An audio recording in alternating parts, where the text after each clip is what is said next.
From sneezing to coughing to wheezing, nearly everyone is feeling the effects right now of the poor air quality spreading across central Indiana from the Canadian wildfires. Today, our Ella Rhodes spoke with people who are worried, and she took their concerns to a doctor. Bob Welch bikes every day, and the poor air quality is not stopping him. I've noticed that the air particulates are aggravating my sinuses.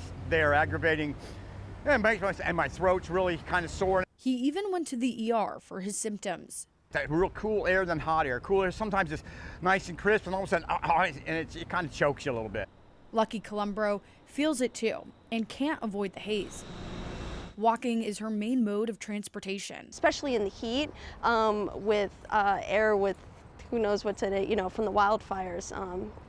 Made me a little nervous. Columbro started using her inhaler at least once a day. It can be really dangerous even if you don't necessarily see it and there's no fire in front of you. It doesn't mean it's any less harmful.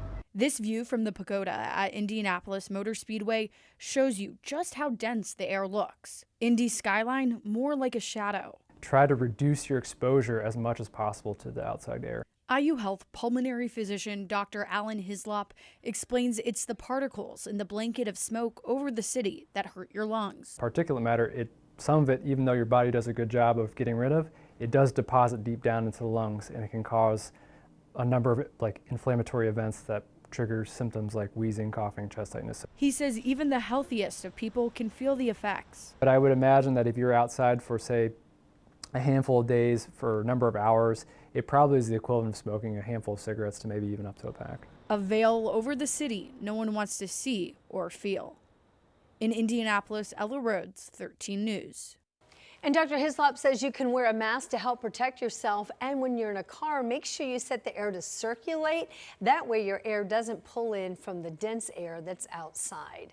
So Angela's joining us now. We're talking about kind of this haze and smoke that's here, and we're transitioning over to storms. Yes, is this rain going to help that, the haze? It will help it, but what comes with that is the threat of severe weather, and we still have the smoke because we don't have the storms yet. So air quality is still a concern right now, unhealthy for sensitive groups. You can see that highlighted with that orange dot in Indianapolis and then over toward Muncie as well. So just keep in mind, if you suffer from upper respiratory problems, take it easy the rest of today into tonight.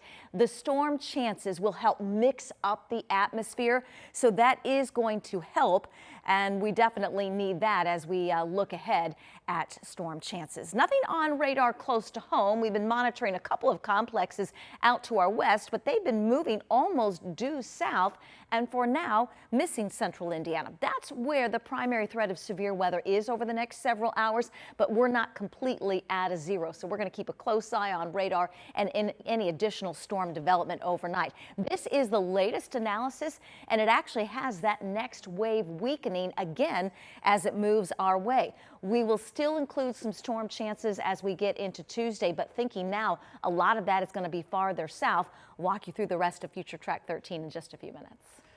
Thank you so much, Angela. Well, tonight an Indianapolis woman is headed to prison for firing a shot at a man who came to her house to fix her clothes dryer. So our Rich Knight takes us to the courtroom today, where the woman unsuccessfully tried to use her chronic disease to argue for home detention. 45-year-old Reba Wilson arrived for court in a wheelchair. She suffers from multiple sclerosis. Back in March 2024, Wilson lived at this house on the east side and called Nate Baird to fix her clothes dryer. After performing work on the dryer unit, the defendant refused to pay Mr. Baird for his work and pulled a firearm. The defendant made threats to Mr. Baird that she would shoot him. Mr. Baird fled through a back door and heard a gunshot as he fled. Wilson accepted a plea agreement admitting to criminal confinement with a deadly weapon and intimidation. The sentence was left to the judge. An appliance repair person should be able to do their job without having a gun pointed at them and a shot fired at them. When crimes like this are tolerated, they put fear into those who have to do this job every day. Wilson and her attorney argued for home detention so Wilson could receive the proper care she needs. I want to live. I don't want to be in a vegetated state for mistakes that I have made. I need a chance, Your Honor. That's all I can say. Judge Charles Miller said that Wilson was unworthy of community corrections. He noted her 21 previous arrests, including 8 misdemeanor and 8 felony convictions. Most troubling to the judge in this case was Wilson being on the run for about a year, posting bond, then failing to show up for court. The judge sentenced her to 10 years in prison. No one knows what happened to Reba Wilson that day. Nobody asked Reba Wilson till today what happened to her. No consideration. They're just looking at her rap sheet. It is not fair. Baird told me by text message he hopes Wilson gets the help she needs. In Indianapolis, Rich Knight, 13 News. The judge also noted that when Wilson was serving time for a previous felony conviction, she escaped from a work release crew. A man accused of causing a deadly hit-and-run crash now wants to plead guilty to the crime, and he's expected to change his plea in court in a couple of months. Caprice Glass made his first appearance before a Marion County judge this morning, and during the appearance, his attorney said Glass wanted to plead guilty to the charge he faces in the death of Breonna Evans. She died a little more than a week ago near Maryland and Pennsylvania streets in downtown Indy. She was riding an electric scooter through an intersection. That's when police say Glass ran a red light, hitting and killing Evans. Tonight, the former director of a now closed daycare on the west side in Hendricks County is sentenced to prison in connection with a child sex crime case. So this is Jennifer Lingbeck. She's entering the courthouse. These images taken just this morning. It's where the judge sentenced her to 6 months in prison and a year of home detention, followed by parole for allegedly dismissing parents' concerns of sexual abuse at Main Street University for Kids in Brownsburg. So she took a plea deal today, accepting 1 count of neglect of a dependent and 1 count of failure to make a report. The prosecutor told 13 News there is a lesson to be taken from this case. If you don't have the backbone to speak up for children, then don't become a child care worker. Don't become a worker who is in charge with the care of kids. It's just that simple. Go do something else. Parents accuse Lingbeck of dismissing concerns that a former employee, Gabriel Garner, sexually abused children at the daycare. Garner was arrested in 25 on dozens of child sex crimes and charges there. Officials say detectives found more than 130 explicit photos of children on his phone. The owner of the daycare, Nancy Menton, also sentenced. She got 2 years in prison. 2 juveniles are in custody tonight, accused of breaking into cars in Madison County. The Alexandria police chief says someone's broken into more than 15 cars since May, and they're stealing purses, handbags, wallets, and tools, as well as cash, and even a gun was stolen. So police are asking you to give them a call if you think any of those items belong to you.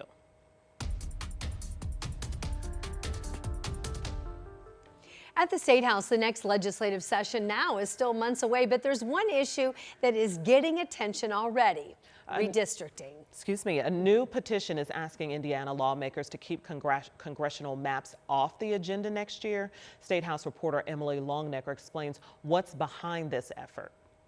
This is the petition asking Indiana lawmakers not to redraw the maps of Indiana's congressional districts until after the next census in 2030. The petition is a preemptive strategy. Common Cause Indiana is one of 25 organizations working to gather support from Hoosiers who oppose redistricting. Public opinion was overwhelmingly opposed to this in 2025, and that's something that hasn't changed. So we just need to continue to make our voices heard to our lawmakers. That's how we'll stop it if it comes up again. Under the Indiana Constitution, redrawing the state's congressional districts happens every 10 years based on new population numbers from the census.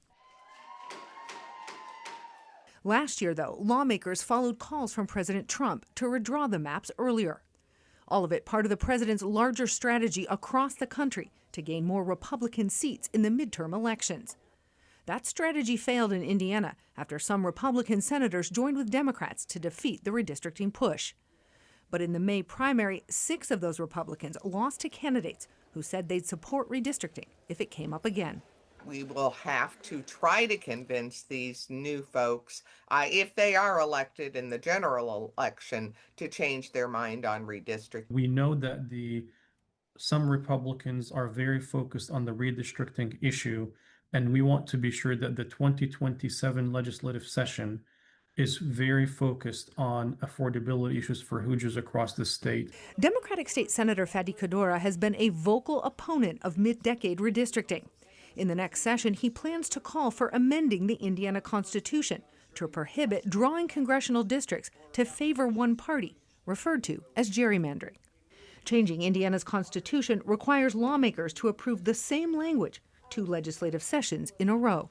So working as early as 2027 is important so that we can meet these deadlines if we have any chance to successfully change that. So even before this November, when voters decide who they'll send to the State House next, the debate over redistricting is already underway, this time with the possibility of new lawmakers calling the shots.